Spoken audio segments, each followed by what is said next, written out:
evening, friends, and welcome to Sleepy Time Tales, a podcast aimed at helping you to get a good night's sleep.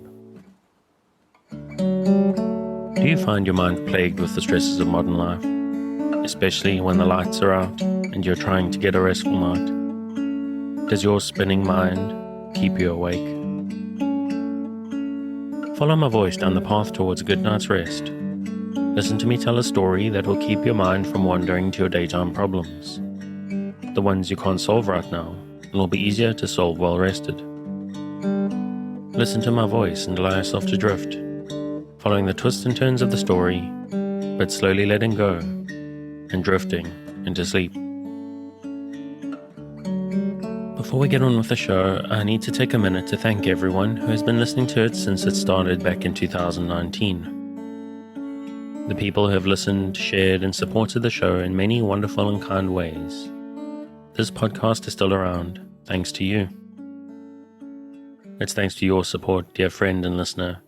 Sleepy Time Tales has reached whole new heights, and we can go a lot further. Simply by spreading the word, you can help me in my mission to give more people a restful night's sleep. To do my small part, our small part, in improving their lives. If you tell people in person, that's amazing, and if you tell people on social media, please make sure to tag me in. That's at Sleepy Time Tales on Instagram or Twitter, so I can see you and I can thank you.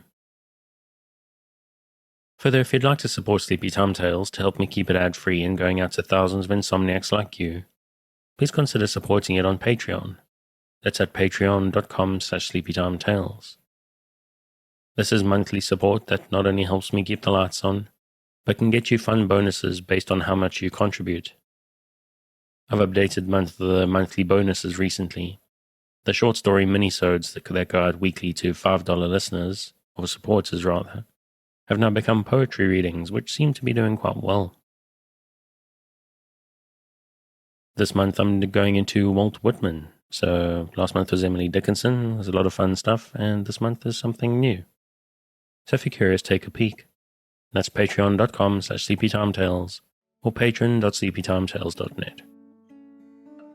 If monthly seems a big ask, and I can understand that, times are, after all, quite hard, you can make one-off tips through buymeacoffee.com/sleepytimetales or the tip jar on the website.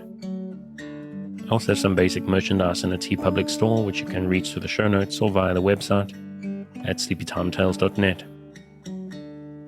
Last but not least, of course, is the shout-out to the music, which is Sweet Night and Friends by Kumiko. The music is available on their website at loyaltyfreakmusic.com. Thank you for your time. Let's get back to the show. So what exactly is Sleepy Time Tales? What is it for? What is this strange idea, this podcast that you're supposed to fall asleep to? But lack of sleep is a crisis in the 21st century, and this is a podcast intended to help those that it can to get a restful night. Do you find yourself lying awake at night, mind spinning and emotions in turmoil with anxieties of 21st century life? Do you wake up in the middle of the night and find yourself not quite able to doze back off at 3 a.m.? I'm here to help. I'm Dave, and I'm your narrator, here to help you into a restful night. Sleepy Time Tales is intended to be used as a distraction to what keeps you awake at night, or sometimes background noise or even just company. That's why I make the episodes quite long, so I'm here for you, without any pressure of the end coming. Now, as far as I know, there's a couple of different ways to engage with the show. First off, the primary idea is that it gives you something to focus on. A story or an event that lets you keep your mind on a specific point, to stop it from spinning out into stress and anxiety. To help you to focus just enough not to resist the embrace of a night's sleep when it comes for you. But maybe you need something a little bit different. Maybe you just need some kind of background. People these days like white noise or machines that make the sound of the rain or the ocean or wind in the trees. Or maybe you just need some boring dude droning on in the background. The main thing you need to remember as you listen, however you're engaging with it, is don't try to force the sleep. Just keep a light mental grip on the thread of the story as I'm telling it to you, and allow the need for sleep to come for you. Now, obviously, I'm hoping you're asleep before I get to the end of the episode, but it's important you don't feel pressurized. This may not work in the first night. In fact, it probably won't. If you're new to Sleepy Time Tales, I recommend you giving it a good, I'll say 3 nights try to see if you can get used to it. To get used to my voice, my accent, the strangeness of the whole idea of listening to someone who's going to be talking to you while you're sleeping. Or maybe, at least at first, one episode isn't long enough. Or maybe your problem isn't so much going to sleep. Maybe your problem is more waking up in the middle of the night. One thing I recommend is you download a whole bunch of episodes, have them ready to go, and put them in a playlist. Start on the latest and let them go in the course of the night. That way, if you wake up at 3 a.m., you can just pop your earbuds back in if they've fallen out, or carry on listening on your smart speaker or however else you're doing it, and go straight back to sleep again. Sometimes even you might find yourself waking up 60 minutes or 30 minutes before your alarm, and you can do the exact same thing. It may seem strange, what's the point of another 30 minutes sleep right before your alarm? But I find it works very nicely for me, and I've had people actually thank me for the suggestion. Because there's something about allowing yourself to relax completely right before the alarm that's satisfying on a whole new, deep, deep level. So you need to just relax into this. If you're new to the show and prone to late nights lying staring at the ceiling, this probably will seem strange to you. So give it a chance. Because I'm here to work with you. To create a safe space.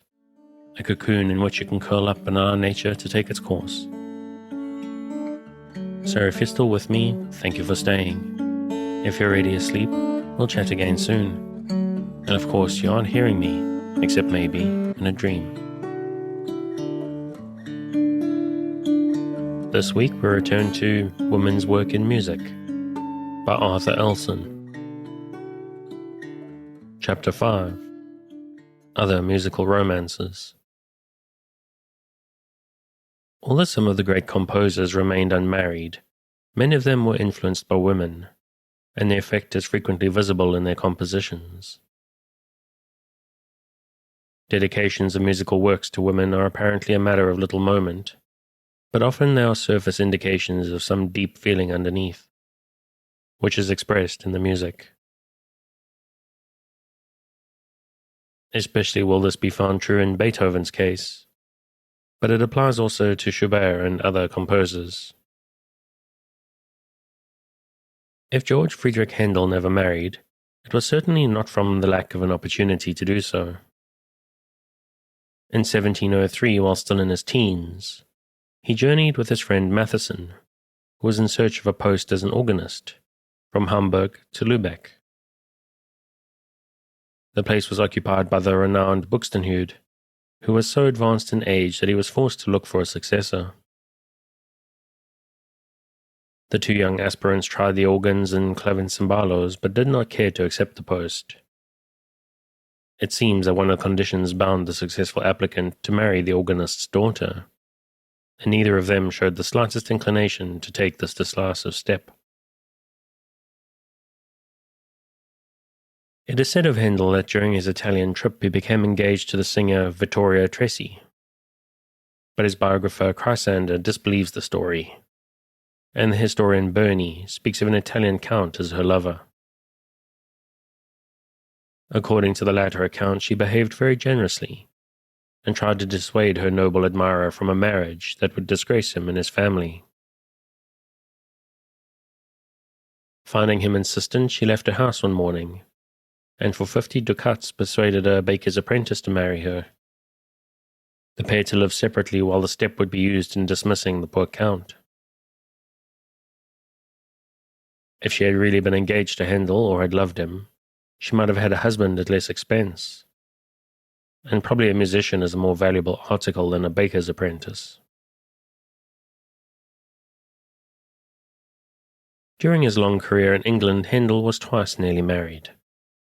In one case, the mother of the fair charmer objected to her daughter's union with a mere fiddler, Handel drew back with becoming pride and was probably not much hurt. Certainly he never lost the magnificent appetite for which he was famous. Soon afterward the mother died, and the father, apparently put in control of the family by this event, stated to the composer that there was now no objection to the match.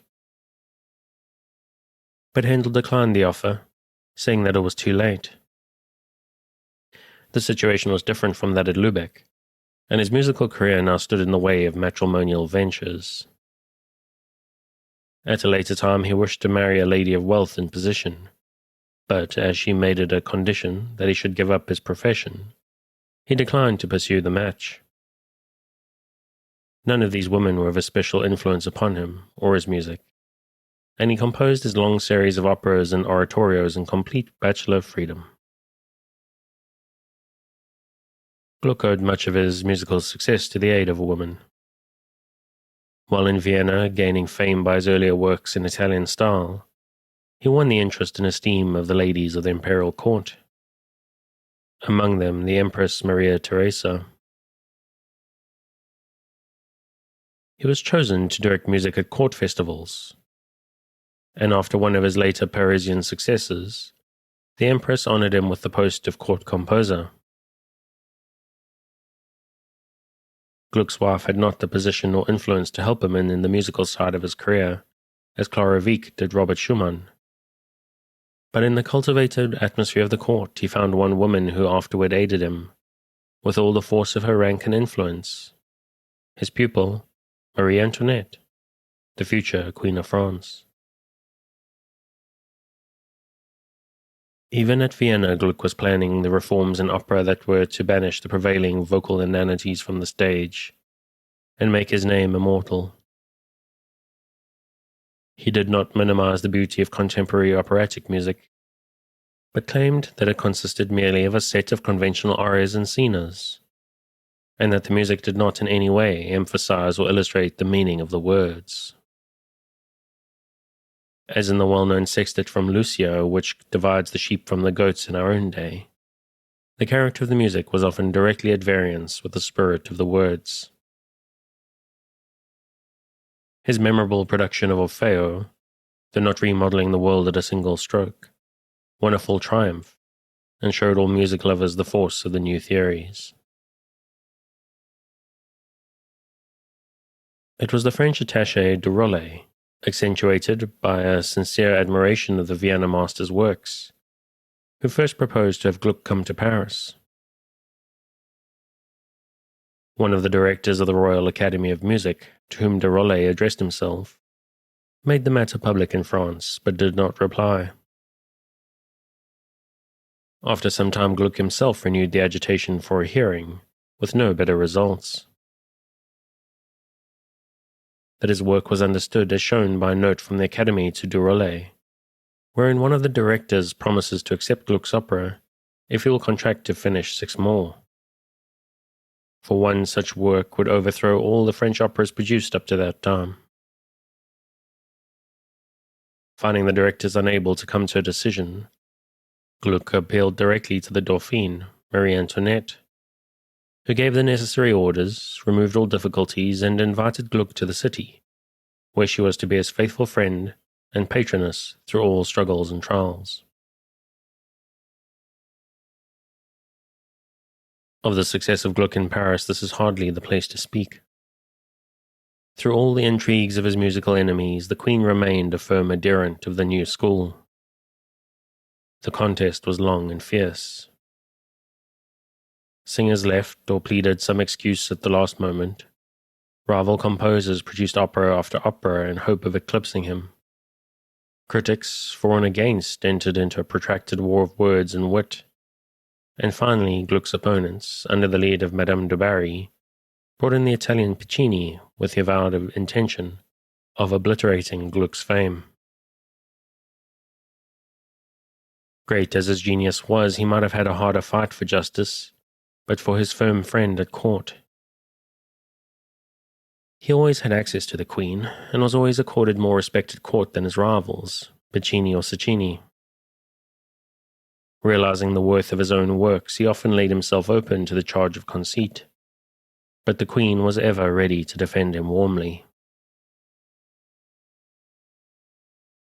Marie Antoinette was herself a composer, and no doubt Gluck's early tuition was responsible for her musical attainments. Hers was not the rank, nor the period in which a woman could attempt to work in the larger forms, but her songs were eminently successful. One of those, since made familiar by a more modern setting, is reproduced for the benefit of the reader. Its grace and charm will speak for themselves.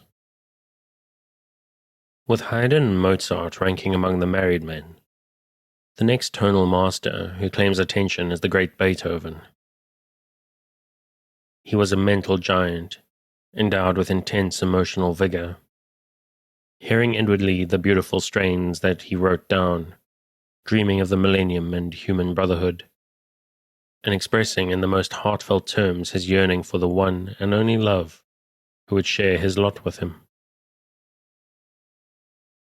Yet when we come to search for this one and only love, we find that her name is Legion. We also find that Beethoven remained single through it all, and never won a helpmate to guide his destinies and curb his eccentricities. His love for women was pure and sincere, if not lasting, and many indications of the strength of his passion are to be found in the great works that bear his name. That Beethoven stood in sore need of a wife to regulate his personal habits may well be assumed. Probably there never was a lodger who was more constantly in trouble than this irritable and absent-minded genius. Wholly absorbed in his music, he never seemed to realize that thumping the piano at all hours of the day and night might prove disagreeable to his fellow boarders. Even when not playing, he would think out his great themes and fall into a fit of abstraction that might last for hours. He would stand beating the time, or he would pace the room shouting out his melodies with full voice. As an antidote to this excitement, he would pour water over his hands at frequent intervals, regardless of the damage to the floor and the ceiling below. He was fond of taking long walks, which he would not omit in wet weather, and when he returned on rainy days, the furniture was sure to suffer. He indulged in the habit of shaving at his window, to the great amusement of the people passing by, and the intense chagrin of his landladies. As a result of these traits, he was forced to make frequent changes of base, and at one time he was paying rent in 4 different places at once. The following story of Beethoven's absent-mindedness is vouched for by Michel. When I came in early to find Beethoven, he was still abed, but feeling wide awake and lively, he jumped up and placed himself at the window, just as he was, in order to examine the Fidelio numbers which I had arranged. Naturally, a crowd of boys gathered under the window, whereupon he roared out, "Now what do those boys want?" Upon my pointing to his own scantily clad figure, he said, Yes, you're quite right," and immediately put on a dressing gown. Beethoven and his servants usually had hard times getting along with each other. He was utterly careless and untidy, and the utmost confusion reigned in his room. Books and music were scattered in all directions, says a visitor. Here the residue of a cold luncheon, there some full, some half-emptied bottles. On the desk the hasty sketch of a new quartet. In another corner the remains of breakfast. On the pianoforte the scribbled hints for a noble symphony, yet little more than in embryo. Hard by, a proof sheet waiting to be returned. Letters from friends and on business spread all over the floor. Between the windows a goodly stracchino cheese. On one side of it, ample vestiges of genuine Verona salami. And notwithstanding all this confusion, he constantly praised, with Ciceronian eloquence, his own neatness and love of order. When something did go astray, he would complain bitterly that everything was done to annoy him. But after a few moments of raving, he recovered his natural good humor.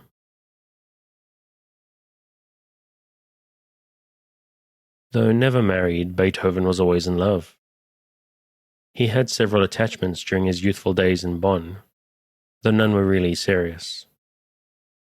Meeting again in later life with one of his early flames, the gifted singer Magdalena Wollmann, he begged her to become his wife, but met with a refusal.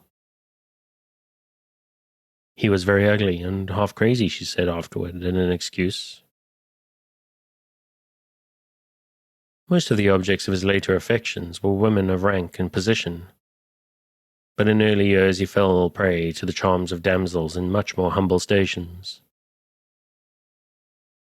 According to his pupil Ries, Beethoven never visited me more frequently than when I lived in the house of a tailor, with 3 very handsome but thoroughly respectable daughters. At 20, he fell in love with Babette, daughter of the proprietress of a coffee house that he frequented. That Babette's charms impressed others may be gathered from the fact that she afterward became the Countess Belderbusch. 3 years later, Eleonora von Brunning was the recipient of his devotion, and he would no doubt have found a good wife in her if she, too, had not finally married someone else.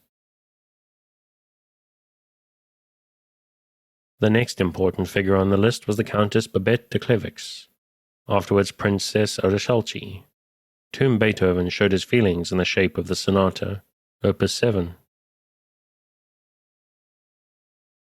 The Baroness Ertmann he addressed as Liebe Werte Dorothea Cecilia, while Countess Serdodi received the still warmer greeting of Liebe Grafin.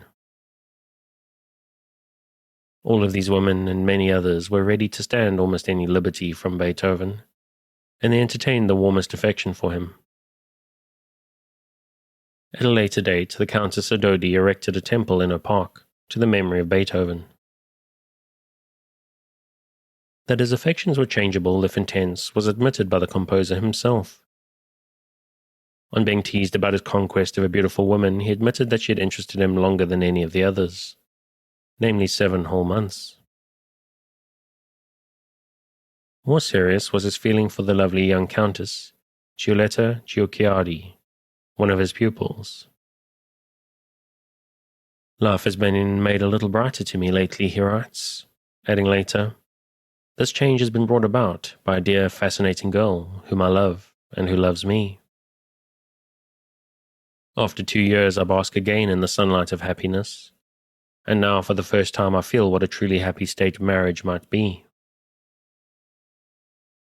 But unfortunately, she was not of his rank in life, and later on we find her too marrying another. Beethoven would certainly have married her, could have done so, and his epistles to her are full of many fervid expressions of love. At his death, some letters of the most passionate description were found in his desk, and for a time it was thought they were addressed to her, but they are now ascribed to the influence of her successor. The Countess Therese von Brunswick, who next received Beethoven's devotion, had been one of his pupils, and had once been rapped over the knuckles by him for inefficiency. 12 years later, in 1806, pupil and teacher were actually engaged, secretly to be sure, but with the full knowledge and consent of her brother. Yet after 4 years of varying conditions, the match was broken off, and the composer again forced to take refuge in the lonely comfort of his art. But he found another consolation in the charms and the companionship of Bettina von Brentano, whom he met at this time. According to his letters, she was no whit behind any of the others in being his dearest friend, dearest girl, and dearest, fairest sweetheart. Soon Beethoven was to see her too, married to another, and if he never succeeded in taking the final plunge himself, he could at least have had the melancholy satisfaction of knowing that all the objects of his adoration had entered safely into the holy state of matrimony. In 1811, he met Amalia Sebald, and soon afterward inscribed in her album the sentiment, Ludwig van Beethoven, whom if you ever would, forget you never should. His feeling for her was not exactly the effervescent feeling of youth, but the quieter, deeper sentiment of personal esteem and affection, which comes later in life, and is therefore more lasting. Her influence is visible in much of his later music, and the 7th and 8th symphonies were inspired by her. That Beethoven took friendly interest in love affairs besides his own is shown by an incident taking place in Toplitz, where the actor Ludwig Löw was in love with the landlord's daughter of the Blue Star, at which Beethoven used to dine. Conversation was usually impossible because of the stern parents and a multitude of diners. "Come at a later hour," said the girl. "Only Beethoven is here, and he cannot hear." This answered for a time, but at length the parents forbade the actor the house. Despite Beethoven's serious reserve, Löwe had often noticed a kindly smile on his face, and now resolved to trust him. Finding the composer in the park, he begged him to take charge of a letter for the girl. Satisfied with the honesty of the young man's intentions, Beethoven did this, and next day brought back the answer, keeping up his role of messenger during the whole of the 5 weeks that he remained in the town. Franz Peter Schubert was a true son of Vienna. Sprung from the lower classes, he never felt wholly at ease among the aristocracy, and made no such deep impression upon them as Beethoven did. He was most at home in the informal society of his few chosen friends, all men of talent in some direction, whom he drew about him by his own genius and good fellowship. His very nickname, Countess, was taken from his usual questions about newcomers, bearing witness to the fact that he would have nothing to do with anyone who did not show intellectual ability in some direction, poetry or art, if not music.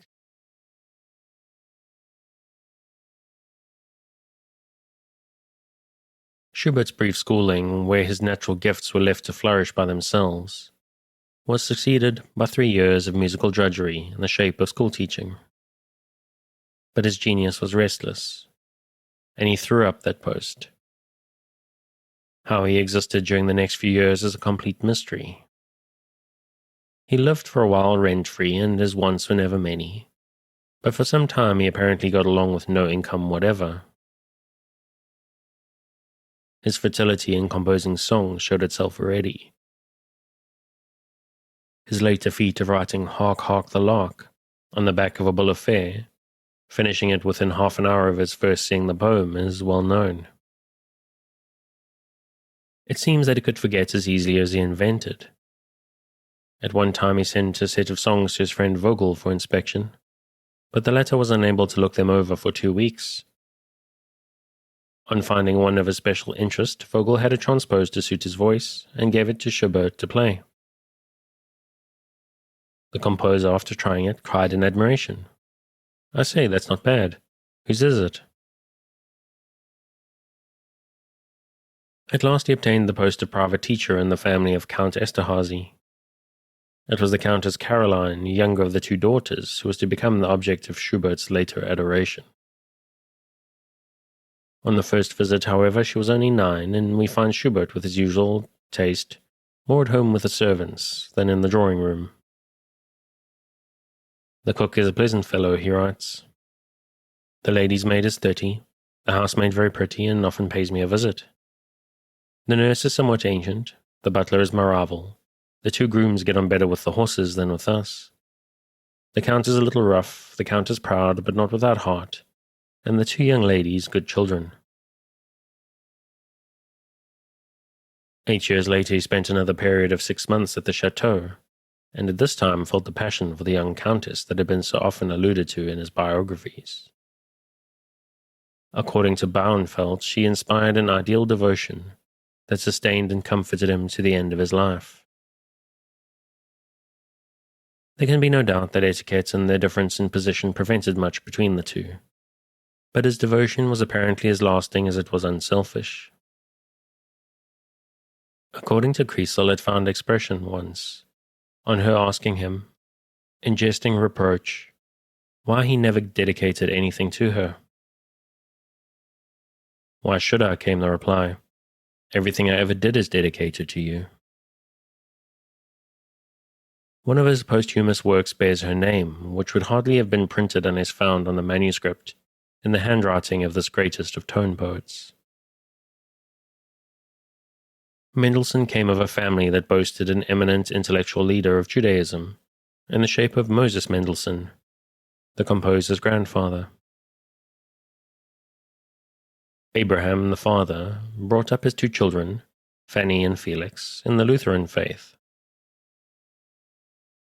Between the brother and sister there existed the most intimate understanding and affection, lasting through their entire lives.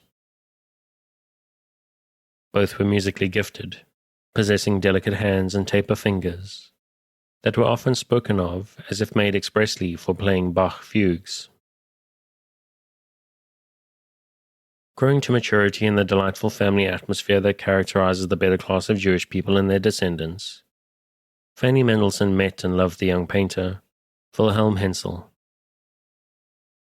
Her mother would not hear of an immediate engagement, but after 5 years of art study in Rome, Hensel returned to become Fanny's betrothed. Felix, now launched on his professional career, produced an organ piece especially for the wedding.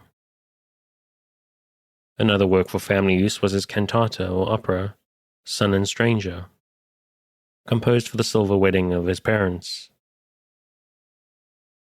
This was prepared without their knowledge, and in order that the non-music Hansel might take part with the rest of the family, Mendelssohn wrote for him a number consisting wholly of one note repeated. Even with this aid, the muses were unprecipitous in their performance, and Hensel could not hit the right pitch for this note, while all his neighbors tried to prompt him, and the young composer sat at the piano, convulsed with laughter. Fanny Hensel led a life of happy activity. She and her brother drew around them a circle of celebrities that included scientific as well as artistic leaders. Like her brother, she was a composer. At first, however, he objected to her publishing her works on account of her sex, and half a dozen of her songs without words were brought out among his own. In 1846, she ventured at last to issue some piano melodies and vocal works, in compliance with flattering offers from Berlin publishers. Then her famous brother sent his blessing on her becoming a member of the craft, and hoped she would taste only the sweets and none of the bitterness of authorship. Her greatest work is a piano trio, which was not published until after her death. Among other compositions, she wrote several choruses for Goethe's Faust, and a number of part songs. Her life came to an untimely close. In the year 1847, while conducting the little choir that she led on Sundays, she met an end as sudden as it is unexplained. Her hands dropped in an instant from the keyboard of the piano and fell limp at her side. In spite of medical aid, death came after a short interval. It is highly probable that the early exertions of herself and her brother, which made their talent so wonderful, resulted in lessening their vital strength. Mendelssohn himself was married. After his father's death, he had wedded Cécile Gironard, daughter of a French pastor, and with her he passed a life of happiness.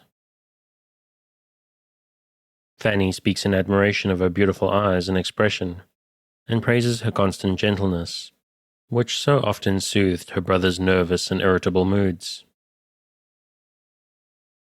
But not even her kindness could make Mendelssohn forget the death of his sister, who had been a second self to him. When he first heard of it, he uttered a shriek and fell senseless to the ground. His own death came directly from this fall, for it caused a breaking of a blood vessel in his head, according to his physician. A holiday in Switzerland did some good, but the sight of Fanny's rooms on his return more than neutralized this effect. He grew weaker and weaker until he met his death, less than 6 months after that of his sister. the bereaved wife who had given such bright domestic charm to the home circle, lingered on for 6 years, but drooped in her loneliness until at last consumption carried her off.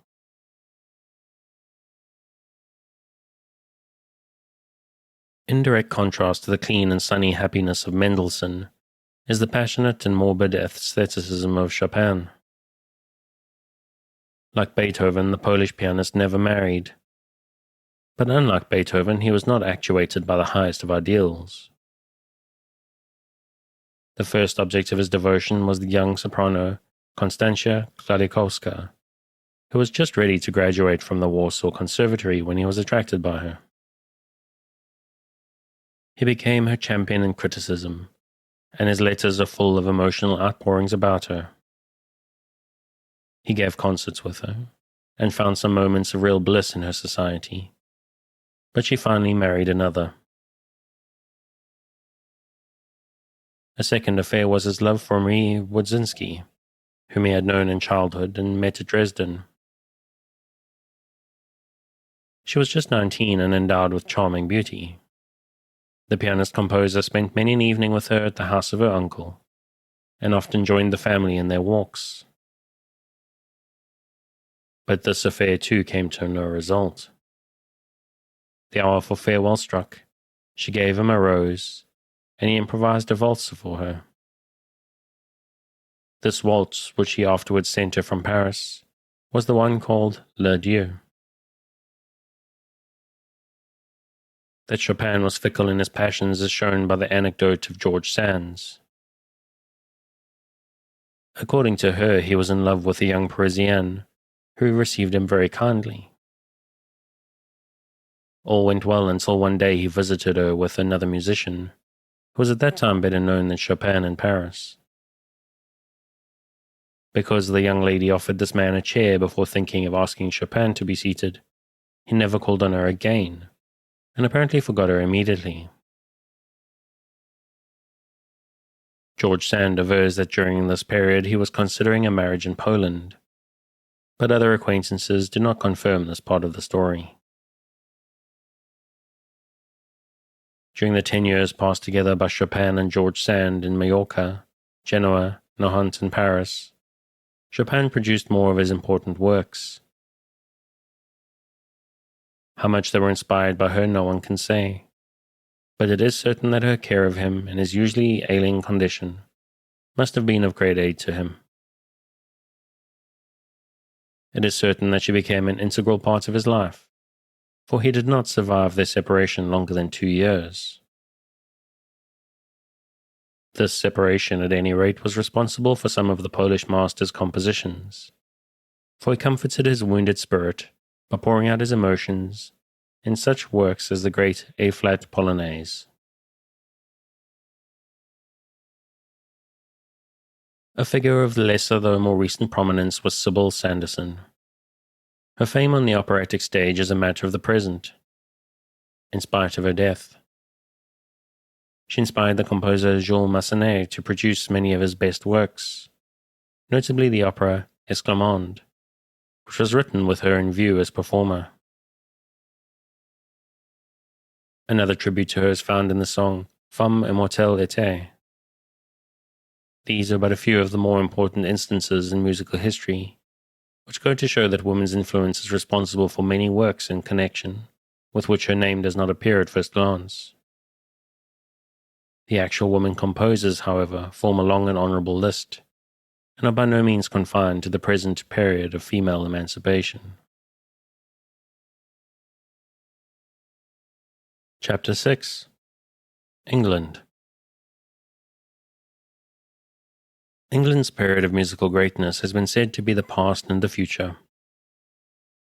During the contrapuntal epoch, her music flourished as never before or since, and side by side with the Shakespearean period in literature, became an era of musical glory, scarcely inferior to it. During the Restoration, too, music still held its own, thanks to the genius of Purcell in opera. But no names of women are recorded, and it is only in the 18th century and the latter half at that they begin to appear on the Roll of Fame. The year 1755 witnessed the birth of two women who were gifted enough to leave noteworthy works behind them: Maria Park and Mary Linwood. The former was the daughter of a famous oboist, who gave his child an excellent training. She became well known as a pianist and singer, and among other works produced songs, piano sonatas, violin pieces, and even a concerto for piano, or rather harpsichord. Miss Linwood devoted herself more entirely to vocal compositions, and published a number of songs and the oratorio David's First Victory. 2 operas by her were left in manuscript.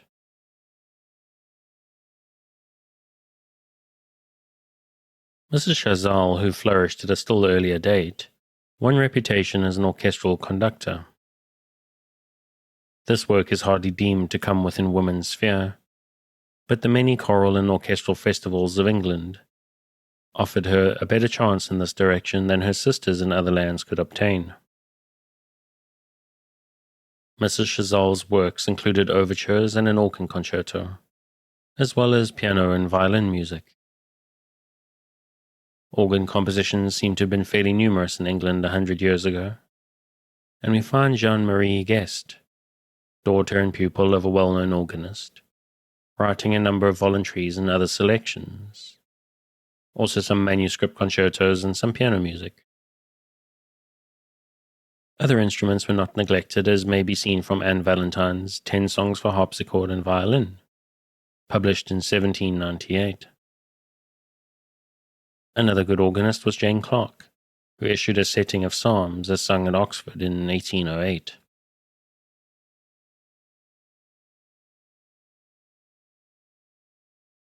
Coming nearer to our own times, Elizabeth Sterling, who died in 1895, was considered one of the very best of English organists. Her works for the instrument include 2 grand voluntaries, a half-dozen excellent pedal fugues, 8 slow movements, and many other pieces. She has done much unselfish labor in arranging selections of Bach and other great organ masters, besides publishing songs, duets, and piano works of her own. In 1856, she tried for a musical degree at Oxford, presenting an orchestral setting of the 130th Psalm.